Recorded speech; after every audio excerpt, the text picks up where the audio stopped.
परमेश्वरका जनहरू स्वागत छ यो साँझको प्रार्थनाको समयमा।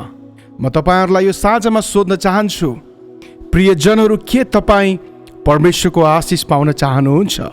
के तपाईलाई परमेश्वरले जीवनमा अगाडि बढाएको चाहनुहुन्छ? म सोध्न चाहन्छु, के तपाईको जीवनमा परमेश्वरको छुवाई चाहनुहुन्छ? म तपाईलाई भन्दैछु कि परमेश्वरले तपाईको जीवनमा तपाईलाई अवश्य पनि छुनुहुनेछ। तपाईको काममा, तपाईको हरेक कुरामा उहाँले अगाडि बढाउनुहुनेछ। तपाईहरुलाई यसको लागि एउटा कुरा गर्न आवश्यक छ। के हो त्यो कुरा? आज हामी त्यो हेर्नेछौँ। तपाईले केही कुरा छ जुन तपाईले गर्नुभयो भने परमेश्वरको छुवाई तपाईलाई जीवनमा अगाडि बढाउनमा सहायता गर्नेछ। तपाईको कामको क्षेत्रमा, तपाईको नौकरीमा, तपाई जहाँ पनि हुनुहुन्छ, तपाईको जीवनमा तपाई माथि माथि माथि जानुहुनेछ। यो परमेश्वरको एउटा गुण छ, परमेश्वरले दिनुभएको एउटा काम छ। त्यो तपाईले आफ्नो जीवनमा गर्न आवश्यक छ। के हो त्यो काम? त्यो आज हामी हेर्नेछौँ। म चाहन्छु तपाईले बुझ्नुहोस् यो रातिको समयमा त्यो काम के हो जुन मैले गरेँ भने परमेश्वरको आशिष, परमेश्वरको छुवाई, परमेश्वरको हात मेरो काममा हुनेछ। आउनुहोस् हामी मत्ती त्यसको 25 अध्याय त्यसको 21 पदलाई हामी हेर्नेछौँ।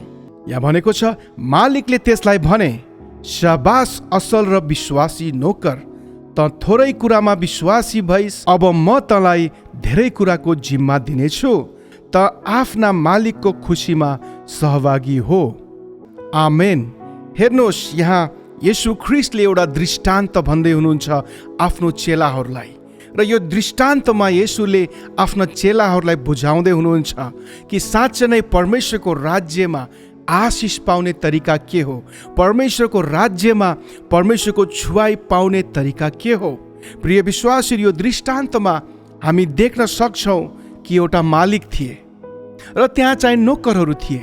मालिकले हरेक नोकरलाई आफ्नो योग्यता अनुसार उनले सुनको सिक्काहरू अथवा वरदानहरू उनलाई दिदछन्, र एउटा नोकरलाई यहाँ 5वटा सुनका सिक्काहरू दिदछन्, र त्यो मालिक टाढा जाँदछन्।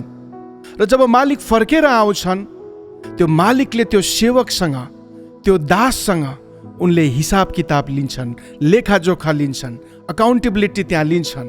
र त्यो जुन नोकरले 5वटा सुनको सिक्का पाएको थियो, उसले भन्छ कि तपाईले मलाई 5वटा सुनको सिक्का दिनुभएको थियो, तपाईले मलाई 5वटा दिनुभएको थियो, अब मैले यसलाई अरू 5वटा बनाएको छु। हेर्नुहोस्, हामी देख्न सक्छौँ कि त्यसपछि मालिकले खुसी भएर उसलाई, त्यो दासलाई भनेका छन्, शाबास असल र विश्वासी नोकर, त थोरै कुरामा विश्वासी भइस्, अब म तँलाई धेरै कुराको जिम्मा दिनेछु। हेर्नुहोस् विश्वासीहरू, कति असल सन्देश, कति असल यसमा परमेश्वरको वचन र हाम्रो लागि सिक्ने कुरा लुकेको छ। यदि तपाईँ जीवनमा अगाडि बढ्न चाहनुहुन्छ, यदि तपाईँ काम गर्ने क्षेत्रमा तपाईँको प्रमोसन भएको चाहनुहुन्छ, यदि तपाईँ जुन ठाउँमा हुनुहुन्छ तपाईँ परमेश्वरको आशिष भएको व्यक्ति बन्न चाहनुहुन्छ भने यो वचन, यो पद एकदमै महत्त्वपूर्ण छ। यसलाई तपाईँले आफ्नो जीवनमा लागू गर्न एकदमै महत्त्वपूर्ण छ। हेर्नुहोस्, परमेश्वरले हामी सबैलाई कुनै न कुनै वरदान दिनुभएको हुन्छ। परमेश्वरले हामी सबैलाई उहाँको इच्छा अनुसार, हाम्रो योग्यता अनुसार सबैलाई वरदानहरू दिनुभएको छ। अब परमेश्वरले हामीलाई जीवनमा अगाडि बढ्नको लागि, हामी हाम्रो क्षेत्रमा, चाहे त्यो काममा होस्, चाहे त्यो आत्मिकी जीवनमा होस्, चाहे त्यो कुनै पनि कुरामा होस्, हामीलाई अगाडि बढ्नको लागि महत्त्वपूर्ण छ कि हामीले यो सिद्धान्तलाई लागू गर्नुपर्छ। हामीले यो कुरालाई हामीले मिलाउनु पर्छ। यहाँ हामी देख्न सक्छौँ, मालिकले नोकरलाई भन्छन् शाबास। मालिकले देख्छन् नोकरमा एउटा खुबी। के हो त्यो खुबी? त्यो खुबी यो हो कि नोकर चाहिँ राम्रो असल म्यानेजमेन्ट गर्ने व्यक्ति थिए। नोकर चाहिँ जुन वरदान उनले पाएको थिए, जुन सिक्का पाएको थिए, त्यसलाई राम्रोसँग मिलाउँछन्, त्यसलाई राम्रो ठाउँमा उनले लगाउँछन्, र त्यो 5वटा उनले बढाएर कमाएर अझै 5वटा बनाउँछन्।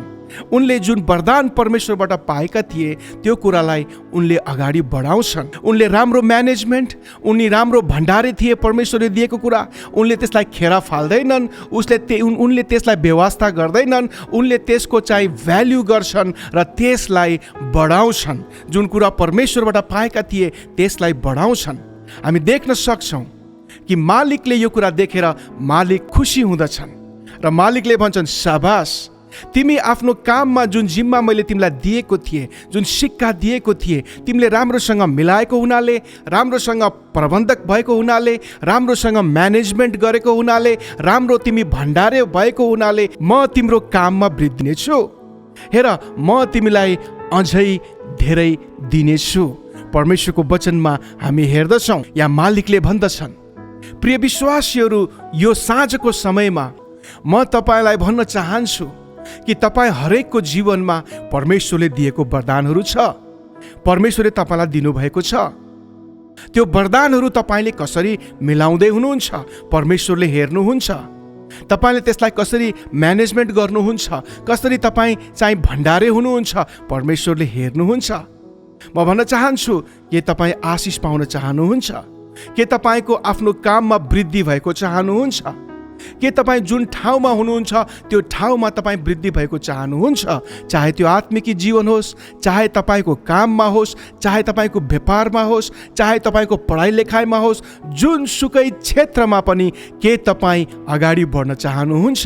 हेर्नुहोस्, परमेश्वरले तपाईँ सबैलाई कुनै न कुनै वरदान दिनुभएको छ। हुनसक्छ कतिजना परमेश्वरले राम्रो बुद्धि ज्ञान दिनुभएको छ, पढाइ लेखाइको वरदान हुन्छ। कतिजनालाई आत्मिकी वरदान हुन्छ। कतिजना राम्रो व्यवसाय गर्ने व्यक्तिहरू हुनुहुन्छ।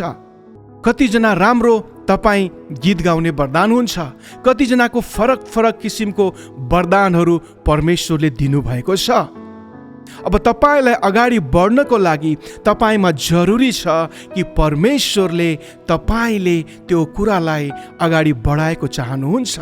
जुन वरदानलाई तपाईँले पाउनु भएको छ त्यसलाई अगाडि बढाएको चाहनुहुन्छ।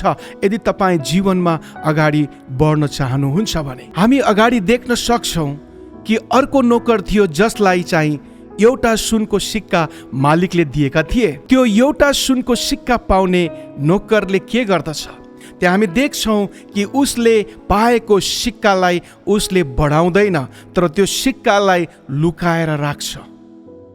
र जब मालिकले फर्केर उसँग हिसाब किताब लिँदाखेरि अनि हामी देख्न सक्छौँ कि मालिकले उसलाई अल्छे र दुष्ट नोकर, उसँग जे छ त्यो खोस। प्रिय विश्वासीहरू, म तपाईँलाई उत्साहित बनाउन चाहन्छु। यदि तपाईँ आफ्नो काममा, जीवनमा, तपाईँ हरेक क्षेत्रमा अगाडि बढ्न चाहनुहुन्छ भने एकदमै जरुरी छ कि तपाईँले पाएको वरदान तपाईँले बढाउनु पर्छ, त्यसमा तपाईँ लाग्नुपर्छ। अल्छेले कुनै पनि आशिष पाउँदैन। यदि तपाईँ अल्छी हुनुहुन्छ, जुन वरदानलाई पाउनु भएको छ त्यसलाई तपाईँले चलाउनु भएको छैन भने परमेश्वरको छुवाई कहिले पनि हाम्रो जीवनमा हुन सक्दैन। त्यसै कारणले जरुरत छ, त्यसै कारणले एकदमै महत्त्वपूर्ण छ कि परमेश्वरको जुन वरदान हामीले पाएका छौँ त्यसलाई हामी चलाउनु पर्छ। प्रिय विश्वासीहरू, म तपाईँलाई भन्दैछु, यो काम तपाईँले गर्नुहोस्। परमेश्वरले तपाईँलाई प्रमोसन दिनुहुनेछ। परमेश्वरले तपाईँलाई अगाडि बढाउनुहुनेछ र हरेक कुरामा तपाईँलाई छुनुहुनेछ।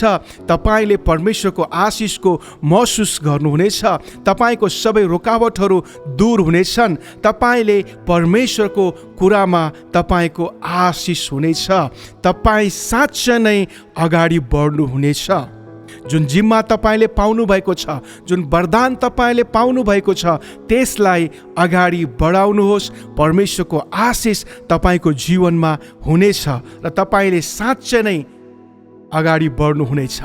म आशा गर्दछु कि परमेश्वरको वचनले तपाईँलाई छुएको छ। यदि परमेश्वरको वचनले तपाईँलाई छुएको छ भने कमेन्ट सेक्सनमा गएर लेख्नुहोस्, म आफ्नो वरदानलाई बढाउनेछु। परमेश्वरले तपाईँलाई आशिष दिनुभएको होस्। आउनुहोस्, हामी प्रार्थनाको समयमा जानेछौँ। आउनुहोस्, यतिखेर हामी साँझको प्रार्थना गर्नेछौँ। परमेश्वर बुवा, आजको साँझ हामी तपाईँलाई धन्यवाद दिन्छौँ पिता, तपाईँको प्रेम र अनुग्रहको लागि। परमेश्वर, आजको वचनले साँच्चै तपाईँको मानिसहरूमा आशिष पुर्याउनलाई तपाईँले सहायता गर्नुहोस् पिता। जसरी वचनले भन्दछ पिता कि हामीसँग वरदानहरू हुन्छ, तपाईँले वरदान हामीलाई दिनुहुन्छ ताकि तपाईँको लागि हामीले यो प्रयोग गर्न सकौँ र हामीलाई प्रभु तपाईँले यो वरदानलाई बढाउनको निम्ति परमेश्वर तपाईँले हामीलाई हेर्नुहुन्छ। प्रभु, तपाईँले सहायता गर्नुहोस् पिता। जब हामीले आफ्नो वरदानहरूलाई प्रयोग गर्छौँ, तपाईँले हामीलाई आशिष दिनुहुन्छ। साँच्चै प्रभु, तपाईँ कति भला हुनुहुन्छ।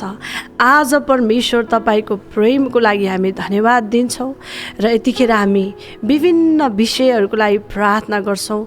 जसलाई प्रभु रोगी बिरामी हुनुहुन्छ, प्रभु तपाईँको चङ्गाई, तपाईँको छुवाई तपाईँले पठाउनुहोस् प्रभु।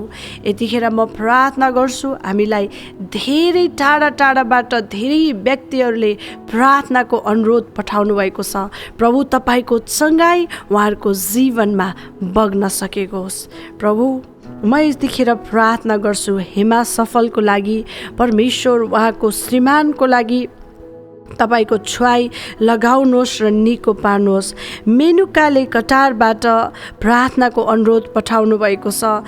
आमालाई बिरामी छ, सन्चो छैन, उहाँको शरीरमा प्रभु जति पनि समस्याहरू छन् परमेश्वर तपाईँले लिनुभएको होस्। जे पनि रोगहरू छ परम प्रभु तपाईँले छुनु भएको होस्। रुबेन थापालाई परमेश्वर हामी प्रार्थना गर्छौँ, उहाँको परिवारमा तपाईँको आशिष, अनुग्रह र समुन्नति आएको होस्। ज्योति लामाले नेपालगञ्जबाट प्रार्थना माग्नु भएको छ।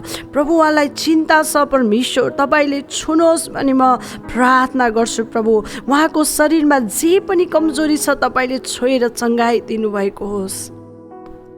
प्रभु, उहाँको आमाको लागि म प्रार्थना गर्छु र उहाँको पुरै परिवारमा तपाईँको छुवाईको लागि परमेश्वर म माग्दछु। परमेश्वर, म प्रार्थना गर्छु यतिखेर जेम्स सुब्बा, उहाँले सिक्किमबाट हामीलाई प्रार्थनाको अनुरोध माग्नु भएको छ। प्रभु, उहाँको श्रीमतीलाई परमेश्वर प्रभु म प्रार्थना गर्छु र उहाँको पुरै परिवारमा तपाईँको अनुग्रह र आशिष आउन सकेको होस्। परम प्रभु परमेश्वर, यतिखेर म प्रार्थना गर्छु पिता ग्लोरी जोशीको लागि, उहाँको दुवै छोरा अनमोलको लागि र अरमानको लागि हामी प्रार्थना गर्छौँ। अनमोलले प्रभु तपाईँको छुवाई अनमोलको जीवनमा लगाउनुहोस्। उनको जे पनि प्रोसेसको कामहरू भइरहेको छ पिता, तपाईँको छुवाई र तपाईँको शक्ति लगाउनुहोस् र उहाँको काम सफल हुन सकेको होस्। प्रभु, राधिका श्रेष्ठ ले परमेश्वर प्रार्थना माग्नु भएको छ, आफ्नो छोरीको लागि असल जीवन साथी जुट्न सकेको होस्। प्रभु, उहाँको छोरीको जीवनमा परम प्रभु तपाईँले असल जीवन साथी जुट्नलाई सहायता गरिदिनु भएको होस्। राजु बिकेको खुट्टामा परमेश्वर समस्या छ, तपाईँले छोएर प्रभु चङ्गाई दिनुभएको होस्। गोपिला राईलाई परम प्रभु म प्रार्थना गर्छु, उहाँको छोरा भीममा परमेश्वर तपाईँको शक्ति, अनुग्रह र अभिषेक आउन सकेको होस्। गोमा भट्टराईको श्रीमानको लागि म प्रार्थना गर्छु पिता, उहाँको जीवनमा तपाईँको छुवाई, तपाईँको अनुग्रह र निगाह आउन सकेको होस्। श्रविना श्रेष्ठलाई प्रभु म प्रार्थना गर्छु, निन्द्रा नलाग्ने समस्या यीशु प्रभु तपाईँको छुवाई लगाउनुहोस्। प्रभु, निन्द्रा परम प्रभु जे पनि कारणले नलाग्ने भएको छ प्रभु तपाईँको छुवाई र तपाईँको चङ्गाई पठाउनुहोस् पिता। प्रार्थना गर्छौँ अमर बहादुर सुनारको लागि, मलेसियामा हुनुहुन्छ प्रभु, उहाँको स्वास्थ्यमा जे पनि खराबीहरू छन् परमेश्वर तपाईँको चङ्गाईको हात लगाउनुहोस्, तपाईँको छुटकारा पठाउनुहोस्। प्रभु, कृष्ण अधिकारीको खुट्टामा समस्या छ प्रभु, तपाईँको छुवाई लगाएर जे पनि समस्या छ तपाईँ ख्रीष्ट यीशुले लिनुभएको होस् भनी म प्रार्थना गर्छु। सविता राईको जीवनमा परमेश्वर पिता तपाईँको छुवाई उहाँको घर परिवार परमेश्वर जो पनिको निम्ति प्रार्थना माग्नु भएको छ उहाँको एक एक परिवारको सदस्यमा तपाईँको अनुग्रह आएको होस् भनी म प्रार्थना गर्छु। सन्जु थापाको प्रभु छोराको नोकरी प्रभु लाग्न सकेको छैन, परमेश्वर तपाईँले सहायता गर्नुहोस् र जे पनि कुराको लागि प्रार्थना गर्नुभएको छ, जुन ठाउँमा परमेश्वर उहाँ नोकरीको लागि जानुहुन्छ प्रभु तपाईँको छुवाई आउन सकेको होस्। सलोमी राईको प्रभु ब्याकमा प्रब्लम छ, त्यो दुखाइलाई तपाईँ ख्रिस्ट येशूले लिनुभएको होस्। सृष्टि दर्नालको जीवनमा तपाईँ येशूको रगत लगाउँदछौ, उहाँको कोखमा तपाईँको छुवाई, तपाईँको अभिषेक र तपाईँको छुटकारा पठाउँदछौ प्रभु। तपाईँ ख्रिस्ट येशूले छुनुहोस्। प्रमिला र रोशन छेत्री परमेश्वर प्रार्थना माग्नु भएको छ, निन्द्रा नलाग्ने समस्या छ, डर लाग्ने समस्या छ प्रभु। तपाईँको छुवाई, तपाईँको अनुग्रह, तपाईँको आशिष तपाईँले प्रमिला र रोशन छेत्रीको जीवनमा लगाउँदछौ। दानियल थारूले भिजाको लागि प्रार्थना माग्नु भएको छ प्रभु। जे पनि कारणले त्यो भिजाहरू रोकिएको छ, अड्किएको छ प्रभु, तपाईँले छुनुहोस् र आशिष दिनुहोस्। धनीराम चौधरी परमेश्वर उहाँको सबै कुराहरू तपाईँ ख्रिस्ट येशूको नाउँमा राख्दछु पिता, तपाईँले छोइदिनुहोस्। कमला श्रेष्ठको जीवनमा परमप्रभु आर्थिक समस्या छ, तपाईँ येशूले यो आर्थिक समस्याको बोझबाट छुटकारा दिनुहोस्। ज्योति थापा परमेश्वर प्रार्थना माग्नु भएको छ, आफ्नो छोराको इन्टरभ्यू छ परमप्रभु, तपाईँले छोइदिनुहोस्। त्यो युकेको लागि त्यो इन्टरभ्यू जे पनि कारणको लागि छ परमप्रभु, तपाईँले सफलता दिनुभएको होस्। वीर बहादुरले सिक्किमबाट परमप्रभु आफ्नो श्रीमतीको लागि प्रार्थना माग्नु भएको छ प्रभु। तपाईँको जे पनि समस्या छ उहाँको जीवनमा तपाईँले काम गर्नुभएको होस् भनेर म प्रार्थना माग्दछु। भद्र माया राई प्रभु आसामबाट हामीलाई टाढाबाट प्रार्थनाको अनुरोध माग्नु भएको छ। गएको 7 वर्षबाट प्रभु उहाँ बिमार हुनुहुन्छ प्रभु। जे पनि बिमारी छ परमेश्वर उहाँको जीवनमा परमप्रभु तपाईँको छुवाई, तपाईँको चङ्गाई प्रभु, तपाईँले दिएको अधिकारमा पिता म प्रार्थना गर्छु। उहाँको जीवनमा भएको समस्या, शारीरिक रोगहरू तपाईँ ख्रिस्ट येशूले लिनुभएको होस्। भद्रमाया जीवको राईको जीवनमा प्रभु तपाईँको असल स्वास्थ्य पठाइदिनुहोस् परमप्रभु, तपाईँले सहायता गर्नुहोस्। कुमारी घलेको लागि म प्रार्थना गर्छु, उहाँको परिवारमा तपाईँको छुवाई आएको होस्। मिना परियार प्रभु तपाईँ येशूले छुनुभएको होस्, उहाँको परिवारमा तपाईँको शक्ति, तपाईँको अनुग्रह, तपाईँको आशिष आउन सकेको होस्। सुमित लेप्चालाई प्रभु धेरै परिवारमा समस्या छ, पारिवारिक समस्याबाट जे पनि कारणले समस्या छ, तपाईँको छुटकाराको निम्ति म प्रार्थना माग्दछु। कमला लिम्बूलाई परमेश्वर प्रार्थना गर्छु पिता, उहाँको जीवनमा तपाईँको आशिष, तपाईँको अनुग्रह आउन सकेको होस्। प्रेम कुमारले सिलगढीबाट प्रार्थना माग्नु भएको छ प्रभु, उहाँको जीवनमा, उहाँको परिवारमा, उहाँको हरेक कुरामा, कामकाजमा तपाईँको आशिष आउन सकेको होस्। धन्यवाद छ प्रभु, आज जस व्यक्तिको निम्ति प्रार्थना भएको छ र जो पनि व्यक्तिले यो प्रार्थना सुन्दै हुनुहुन्छ र उहाँ जुन कुनै समस्यामा हुनुहुन्छ भने पनि म प्रार्थना गर्छु उहाँहरूको जीवनमा तपाईँको चङ्गाई, तपाईँको अनुग्रह र तपाईँको अभिषेक आएको होस् पिता। धन्यवाद छ आजको साँझको प्रार्थना तपाईँले सुन्नु भएकोलाई। सबै बिन्ती पुकारा तपाईँले स्वर्गको ढोका खोलेर उत्तर दिनुभएको छ। धन्यवाद छ प्रभु, आजको यो साँझको प्रार्थना तपाईँको हातमा राख्दै सबै आशिष तपाईँ ख्रिस्ट येशूको नाउँमा माग्दछौँ। आमेन, आमेन।